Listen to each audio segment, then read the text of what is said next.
demandé, après la conférence que j'avais faite au mois de décembre, de former 50 députés européens et conseillers techniques au mois de juin 2024 à Bruxelles. Et donc, j'ai pu mettre en pratique avec eux ce sujet de l'IA concrète.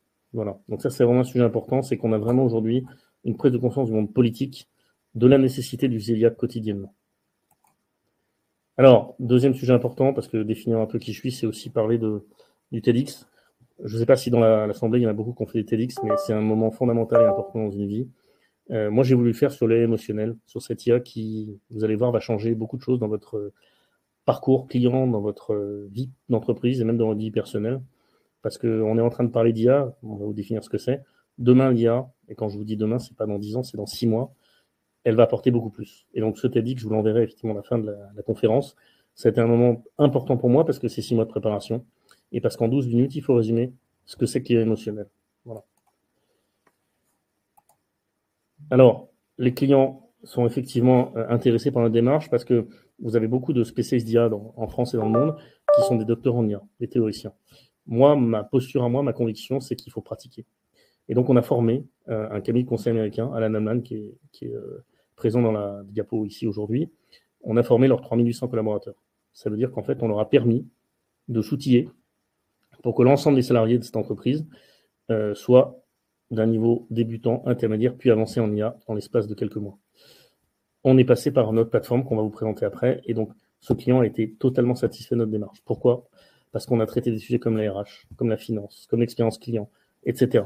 On n'est pas resté sur des bases de ChatGPT comme on peut voir, on est resté sur comment l'appliquer d'une manière concrète dans la vie d'une entreprise.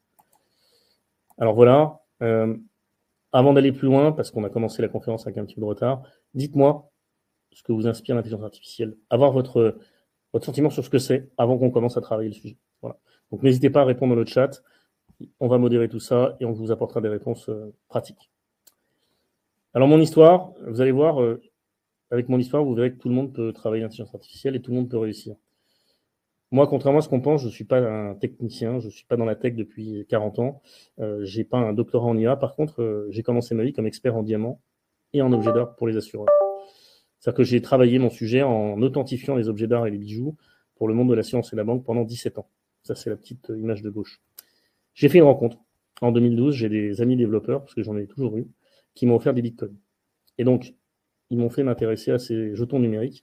Je ne comprenais pas ce que c'était du tout à l'époque. Donc, je les ai un peu envoyés sur les roses. Mais clairement, je me suis intéressé au sujet et je me suis fait former à l'époque par 2 spécialistes de la blockchain en France, Pierre Papron, que je salue ici, et Laurent Leloup.